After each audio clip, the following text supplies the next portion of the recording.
Supongo que dormí algo esa noche, pero no recuerdo haber cerrado los ojos. Ni siquiera recuerdo que respirara. El labio hinchado me dolía, e incluso después de haberme lavado, seguía notando el sabor a sangre donde el policía me había pegado. Tenía las piernas doloridas, debido al porrazo que el guardia de seguridad me había atizado, y me daba vueltas la cabeza por todo lo que había visto. Da igual los años que hayan pasado desde esa noche, la cantidad de días que forman décadas. Todavía siento el dolor de mi encuentro con aquellas autoridades que creyeron, aunque solo fuera por un momento, que yo era el asesino.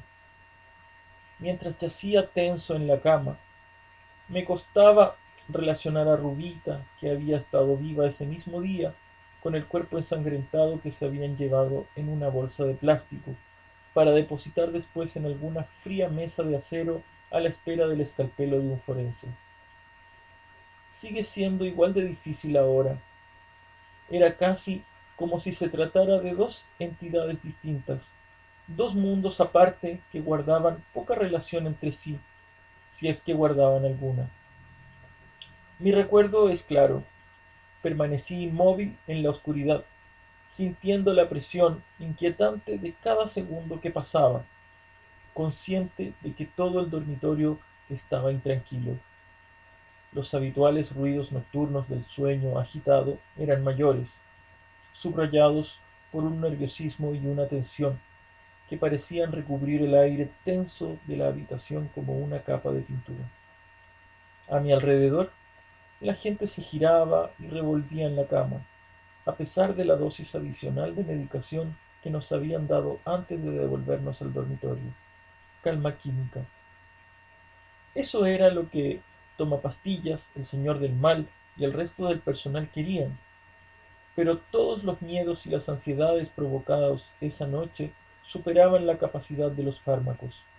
Nos revolvíamos en la cama, inquietos, gimiendo y gruñendo, llorando y sollozando, nerviosos y consumidos.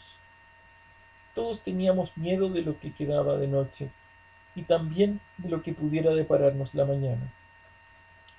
Faltaba uno, claro, que hubieran arrancado con tanta brusquedad al arguirucho de nuestra pequeña comunidad psiquiátrica. Parecía haber dejado huella. Desde mi llegada al edificio Amherst, dos de los pacientes más ancianos y enfermos habían fallecido debido a lo que llamaron causas naturales, aunque se definiría mejor con la palabra negligencia o la palabra abandono. De vez en cuando, de modo milagroso, daban de alta a alguien a quien le quedaba un poco de vida. Muy a menudo los de seguridad se llevaban a alguien frenético y descontrolado a una de las celdas de aislamiento, pero era probable que regresara en un par de días, con la medicación aumentada, los movimientos torpes más pronunciados y el temblor en su rostro acentuado. Así pues, las desapariciones eran habituales, pero no era la forma en que se habían llevado al arguirucho, y eso era lo que agitaba nuestras emociones mientras esperábamos que las primeras luces del día se filtraran entre los barrotes de las ventanas. Preparé 2 sándwiches de queso, llené un vaso con agua del grifo y me apoyé en el mostrador de la cocina para tomarlos. Un cigarrillo olvidado se consumía en un cenicero repleto, y el hilo de humo se elevaba por el aire viciado de mi casa. Peter el bombero fumaba. Di otro mordisco al sándwich y bebí un trago de agua. Cuando me volví, él estaba ahí. Alargó la mano hacia la colilla de mi cigarrillo y se lo llevó a los labios. En el hospital se podía fumar sin sentirse culpable, dijo con cierta picardía, porque ¿qué era peor, arriesgarse al cáncer o estar loco? Peter, dije sonriente, hacía años que no te veía. ¿Me has echado de menos, pajarillo? Asentí con la cabeza. Él se encogió de hombros, como disculpándose. Tienes buen aspecto, pajarillo.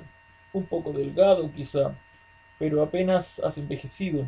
Exhaló un par de anillos de humo con indiferencia, a la vez que se echaba un vistazo a la habitación. Así que vives aquí. No está mal. Veo que las cosas te van bien.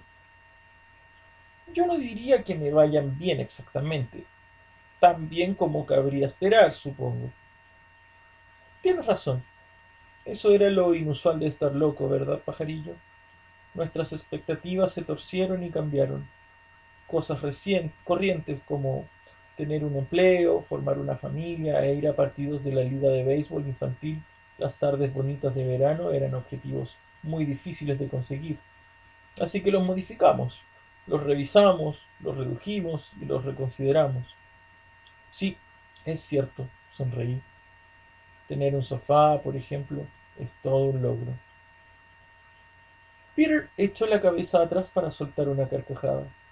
Tener sofá y recuperar la salud mental, comentó. Suena a una de las tesis en las que el señor del mal trabajaba siempre para su doctorado y que nunca publicó. Peter siguió mirando en derredor. ¿Tienes amigos?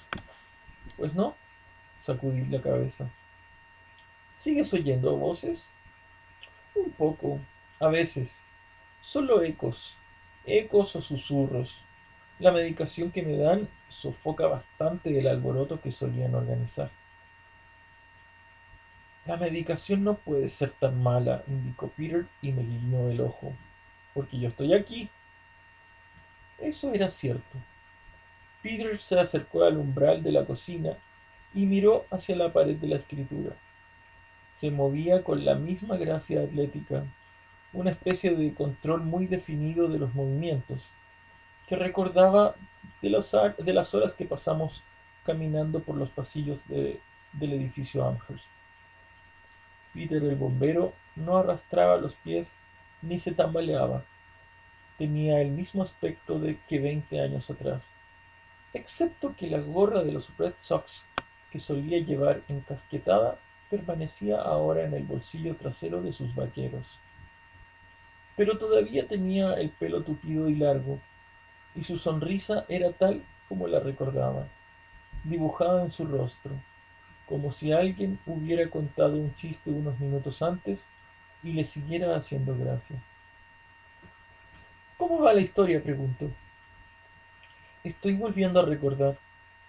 Peter fue a decir algo, pero se detuvo, y miró de nuevo la columna de palabras garabateadas en la pared. ¿Qué les has contado sobre mí?, quiso saber. No lo suficiente, pero puede que ya hayan deducido que nunca estuviste loco. Nada de voces, ni de delirios, ni de creencias extrañas o pensamientos escabrosos. Por lo menos no estabas loco como Larguirucho, Napoleón, Cleo o ninguno de los demás. Ni siquiera yo, puestos a decir. Peter esbozó una sonrisita irónica. Un buen chico caótico, católico, de una familia irlandesa de segunda generación de Dorchester. Un padre que bebía demasiado los sábados por la noche y una madre que creía en los demócratas y en el poder de la plegaria.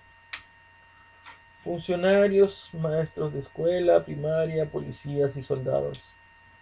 Asistencia regular a misa los domingos, seguida de catequesis. Un montón de monaguillos. Las niñas aprendían a bailar y cantar en el coro. Los niños iban a Latin High y jugaban a fútbol americano.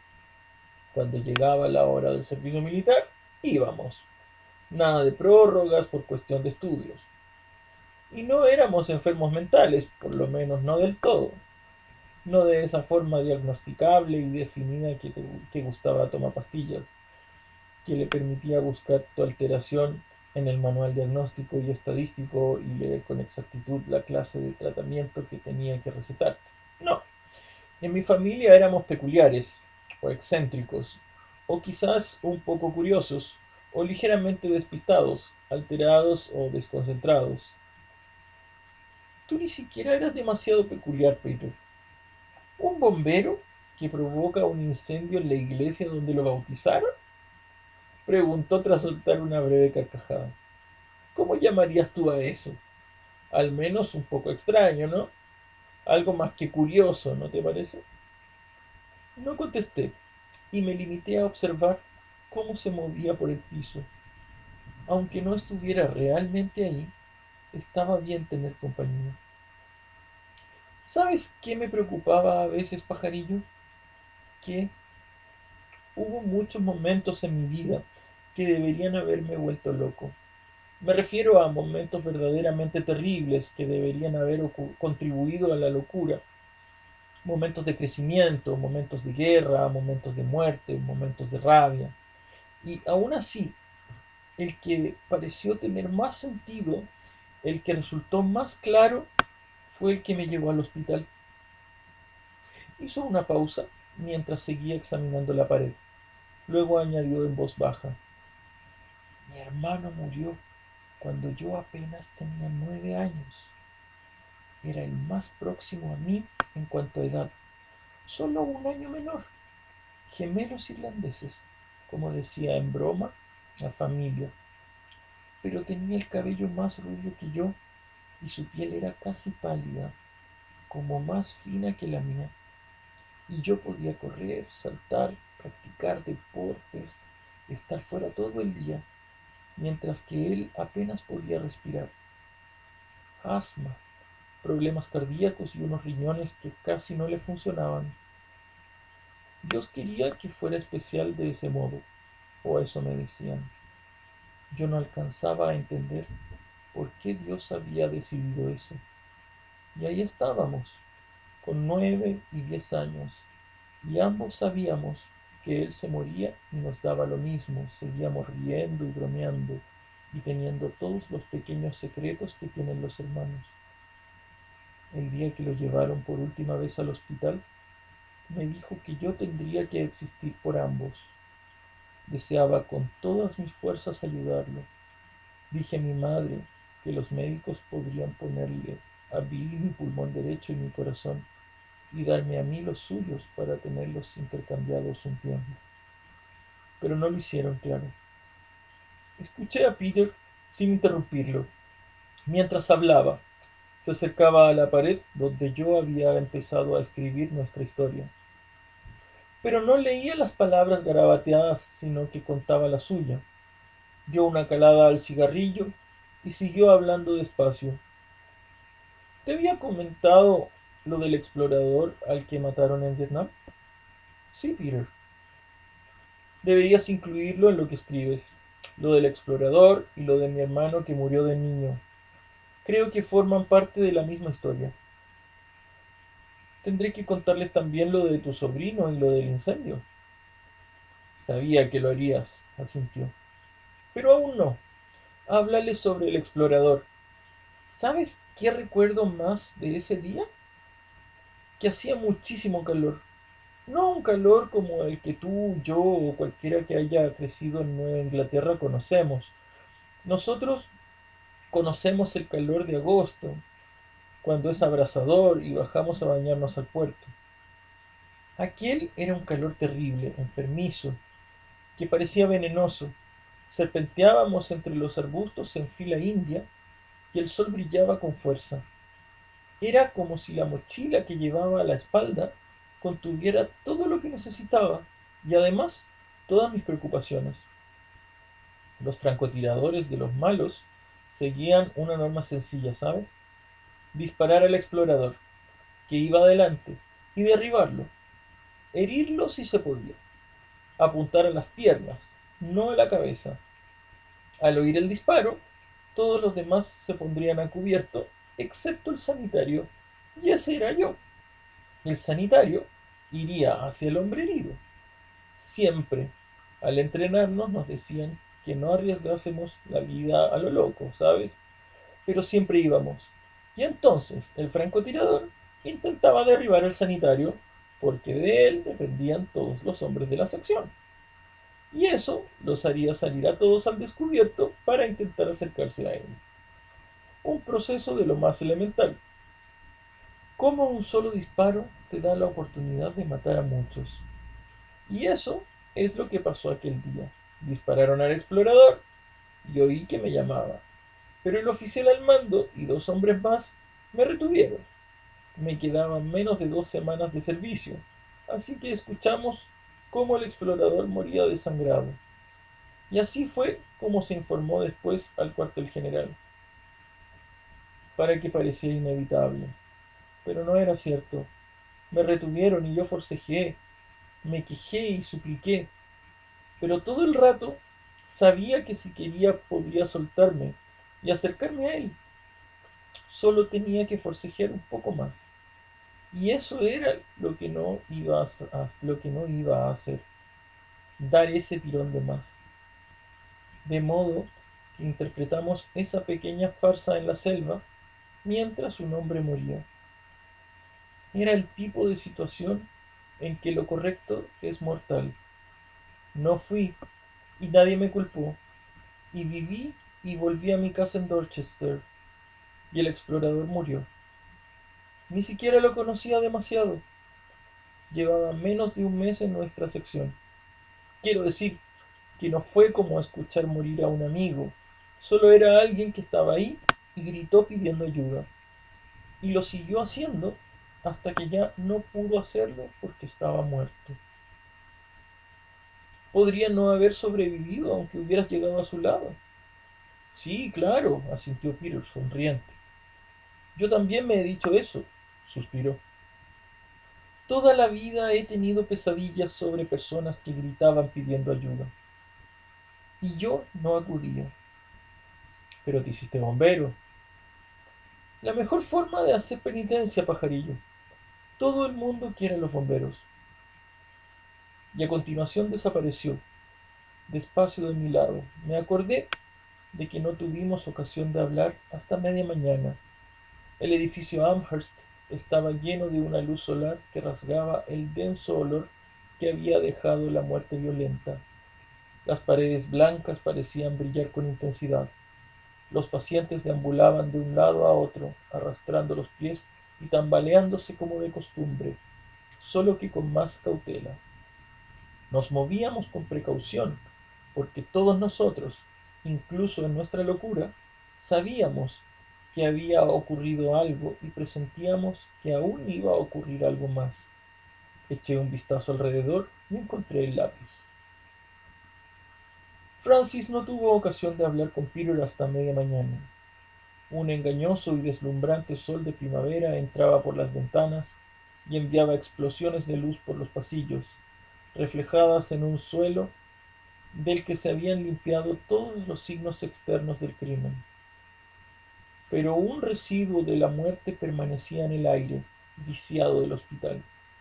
Los pacientes se movían a solas o en grupos reducidos y evitaban el silencio de los sitios donde la muerte había dejado sus huellas. Nadie pisaba los sitios donde se había encharcado la sangre de la enfermera. Todo el mundo evitaba el trastero, como si acercarse al escenario del crimen pudiera contagiarles de algún modo parte de su maldad. Las voces sonaban apagadas, la conversación amortiguada. Los pacientes se movían más despacio, como si el hospital se hubiera convertido en una iglesia. Hasta los delirios que aquejaban a tantos de ellos parecían aplacados, como si, por una vez, se dieran el protagonismo a una locura más real y aterradora. Peter, sin embargo, había tomado posiciones en el pasillo, donde estaba apoyado contra la pared con la mirada fija en el trastero. De vez en cuando medía con los ojos la distancia entre el punto donde se había encontrado el cadáver y el sitio donde Rubita había sido atacada primero, junto a la tela metálica que cercaba el puesto de enfermería en medio del pasillo. Francis se acercó despacio a él. ¿Qué pasa?, le preguntó en voz baja. El bombero apretó la boca con gesto de concentración. Dime, pajarillo, ¿te parece lógico todo esto? Francis fue a contestar, pero dudó. Se apoyó contra la pared al lado del bombero y empezó a mirar en la misma dirección. Es como leer primero el último capítulo de un libro, aseguró pasado un momento. ¿Y eso? Repuso Peter con una sonrisa. Está todo invertido, explicó Francis. No como en un espejo, sino como si nos contaran la conclusión, pero no cómo llegamos a ella. ¿Sigue? Francis notó una especie de energía mientras le daba vueltas a lo que había visto la noche anterior.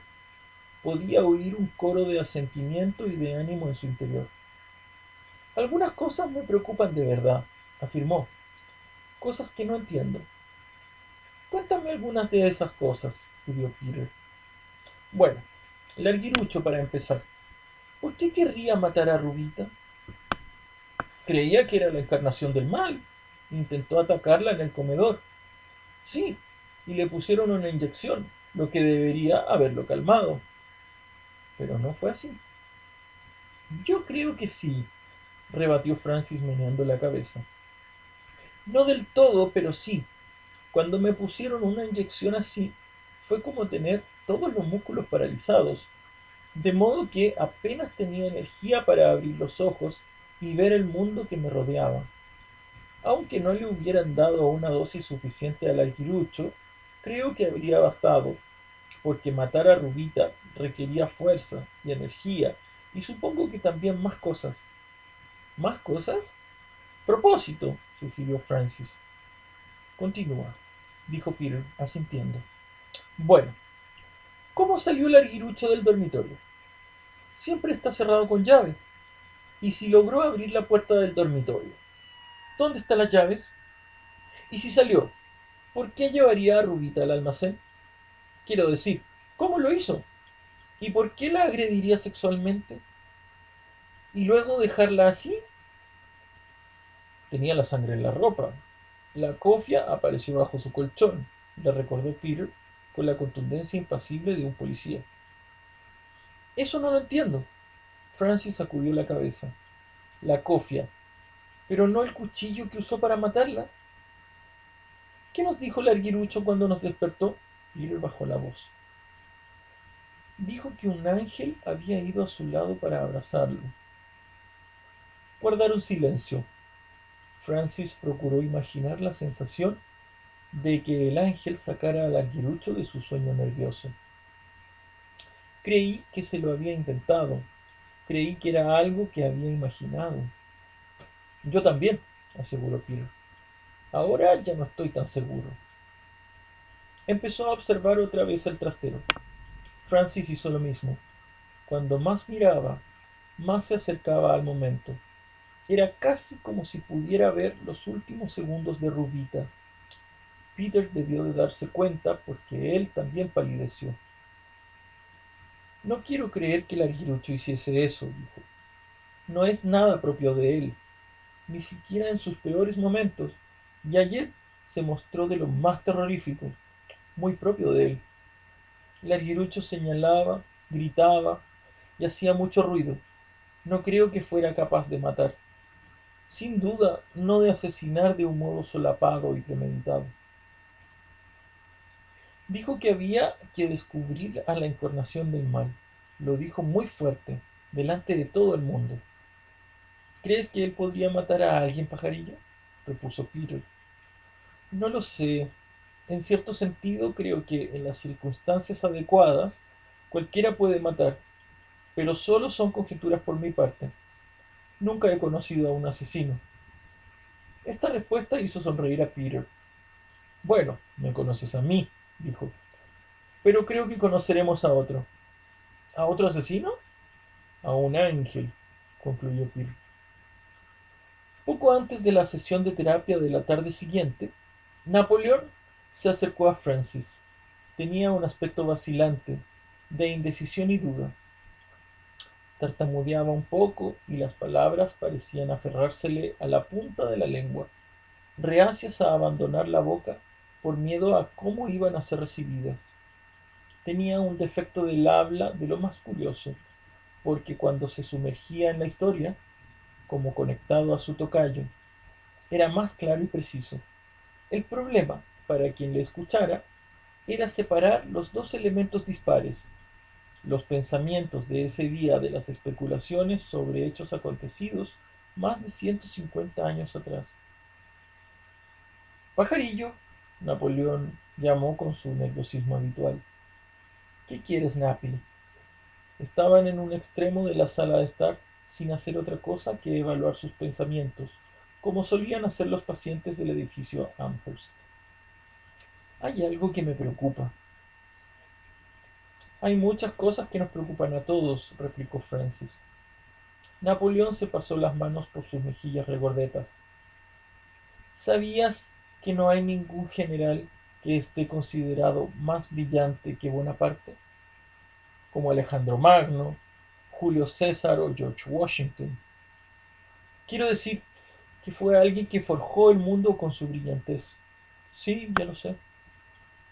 Pero lo que no entiendo es por qué, si se le considera de modo tan rotundo un hombre genial, solo es recordado por sus derrotas. No entiendo, dijo Francis. Las derrotas. Moscú, Trafalgar, Waterloo. Me parece que no puedo responder esa pregunta, empezó Francis. Me preocupa de veras, le interrumpió Napoleón. Lo que quiero decir es, ¿por qué nos recuerdan por nuestros fracasos? ¿Por qué los fracasos y las retiradas valen más que las victorias? ¿Crees que toma pastillas y al señor del mal hablan alguna vez de los progresos que hacemos en la terapia o con las medicaciones? Creo que no. Creo que solo hablan de los reveses y los errores, y de los pequeños signos que indican que debemos seguir aquí, en lugar de los indicios de que mejoramos y de que tal vez tendríamos que irnos a casa. Francis asintió. Eso tenía cierto sentido. Napoleón rehizo el mapa de Europa con sus victorias, prosiguió Napoleón, superando su balbuceo dubitativo. Deberían ser recordadas. Me da tanta rabia. No creo que puedas hacer gran cosa al respecto, empezó Francis, pero su compañero se inclinó hacia adelante y bajó la voz. Me da mucha rabia ver cómo toma pastillas y el señor del mal tratan con ligereza todos estos aspectos históricos.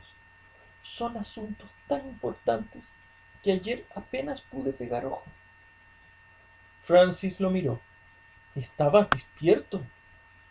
Estaba despierto y oí que alguien metía la llave en la cerradura. ¿Viste? Oí abrirse la puerta. Ya sabes que mi cama no está lejos de ella. Y cerré los ojos porque se supone que tenemos que estar dormidos y no quería que alguien viera que yo no lo estaba y me aumentaran la medicación. Así que fingí. Continúa. Napoleón inclinó la cabeza y trató de reconstruir lo que recordaba. Noté que alguien pasaba junto a mi cama. Y entonces, unos minutos después, volvió a pasar, solo que esta vez fue para salir. Y esperé oír cómo giraba la llave, pero no ocurrió. Luego, pasado un rato, eché una miradita y vi cómo tú y el bombero os marchabais. No tenemos que salir de noche, tenemos que estar en la cama y dormir, así que me asusté cuando os vi.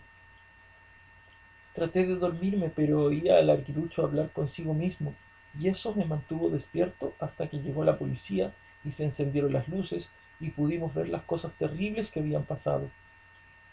Pero, ¿no viste a la otra persona? No, creo que no. Estaba oscuro, pero pude mirar un poco. ¿Y qué viste? Un hombre de blanco, nada más. ¿Era alto? ¿Le viste la cara? A mí todo el mundo me parece alto, pajarillo, respondió Napoleón, y negó de nuevo con la cabeza. Incluso tú. Y no le vi la cara. Cuando pasó junto a mi cama, cerré bien los ojos y escondí la cabeza. Pero recuerdo una cosa. Parecía flotar. Iba de blanco y flotaba. Inspiró hondo. Durante la retirada de Moscú, algunos cadáveres se congelaron tanto que la piel adquirió el color del hielo en una laguna, gris y blanco, translúcido a la vez, como la niebla. Eso es lo que recuerdo. Francis retuvo lo que había oído y vio que el señor del mal recorría la sala de estar para indicar el inicio de la sesión de la tarde. También vio a Negro Grande y Negro Chico entre los pacientes. De repente se sobresaltó al observar que ambos hermanos vestían sus uniformes blancos de auxiliar. Ángeles, pensó. Francis tuvo otra breve conversación cuando se dirigía a la sesión en grupo. Cleo se le acercó por el pasillo antes de que entrase en una de las salas de terapia. Se balanceó a uno y otro lado, un poco como un transbordador al amarrar, y dijo: Pajarillo, ¿crees que el arguirucho hizo eso a Rubita? Francis meneó la cabeza para expresar duda. No parece la clase de cosas que haría el arguirucho, comentó. Me parecía un buen hombre, repuso Cleo, tras soltar un resoplido que hizo estremecer su voluminoso cuerpo. Un poco chalado, como todos nosotros, confundido a veces, pero un buen hombre. No puedo creer que hiciera una cosa tan mala. Tenía sangre en la camisa de dormir y creía que Rubita era la encarnación del mal. Eso la asustaba. Cuando nos asustamos, hacemos cosas inesperadas. Nos pasa a todos. De hecho, estoy seguro de que casi todo el mundo hizo algo estando asustado y por eso está aquí. Cleo asintió. Pero el arguirucho parecía distinto, dijo, y sacudió la cabeza. No, no es cierto. Parecía igual. Y todos somos diferentes, a eso me refiero.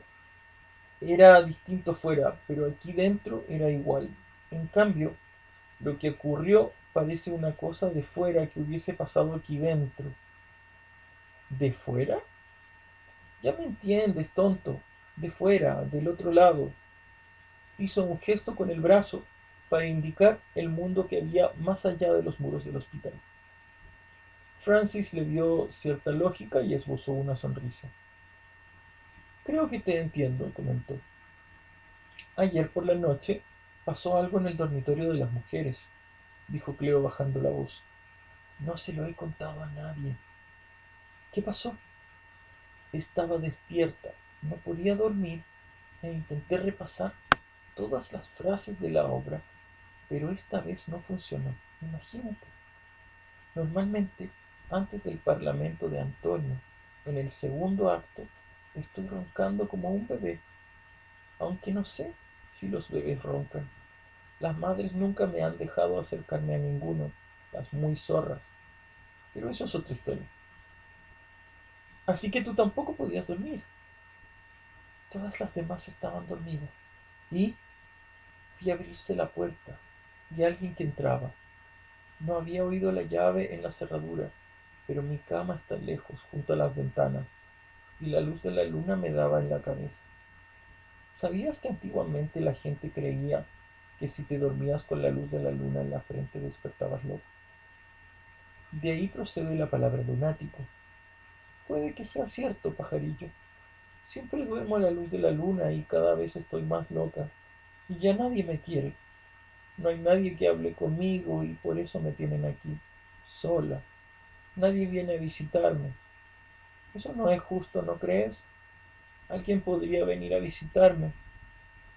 Tampoco costaría tanto, ¿no? Cabrones, son todos unos cabrones. ¿Alguien entró en el dormitorio? ¿Estás segura? Sí, Cleo se estremeció. Nadie entra de noche, pero anoche vino alguien. Se quedó unos segundos y luego salió. Y esta vez, como escuchaba con atención, oí girar la llave en la cerradura. ¿Crees que alguien cerca de la puerta vio a esa persona? Cleo hizo una mueca y sacudió la cabeza. Ya lo pregunté, con discreción, ¿sabes? No, mucha gente dormía, solo medicamentos. Todo el mundo se queda frito enseguida. Se ruborizó y Francis vio que le afloraban unas lágrimas. Rubita me caía bien. Siempre fue muy amable conmigo. A veces recitábamos juntas la obra y ella hacía el papel de Marco Antonio o algún otro. Y también me caía bien Larguirucho. Era un caballero. te abría la puerta y te dejaba pasar antes a la hora de la cena. Bendecía la mesa. Siempre me llamaba señorita Cleo y era muy educado y simpático. Y se preocupaba por todos nosotros. Alejar el mal tiene sentido. Se llevó un pañuelo a los ojos y se sorbió la nariz. Pobre larguirucho, prosiguió. Tenía razón todo el tiempo y nadie lo escuchó. Y ahora mira, tenemos que encontrar la forma de ayudarlo. Él solo intentaba ayudarnos a nosotros. Cabrones, son todos unos cabrones. Tomó a Francis del brazo e hizo que la acompañara hasta la sesión en grupo. El señor del mal estaba disponiendo las sillas plegables en círculo en la sala de terapia. Indicó a Francis que tomara un par del montón situado bajo una ventana, así que el joven cruzó la sala mientras Cleo se dejaba caer en uno de los asientos. Se inclinó para coger un par de sillas y antes de volverse para llevarlas al centro de la sala, donde el grupo se estaba reuniendo, un movimiento en el exterior captó su atención. Desde allí podía ver la entrada principal, la verja de hierro y el camino que conducía al edificio de administración. Un gran coche negro llegaba a la parte delantera. Eso no tenía nada de inusual. Todo el día llegaban y se marchaban coches y ambulancias. Pero este tenía algo que despertó su curiosidad. Parecía impregnado de urgencia. Francis observó cómo el coche se detenía. Pasado un instante, una mujer alta y morena salió de él. Llevaba un impermeable largo color habano y una cartera negra que hacía juego con su largo cabello. La mujer se detuvo y pareció examinar todo el complejo hospitalario. Luego subió la escalinata con una determinación que le recordó a una flecha disparada a un blanco.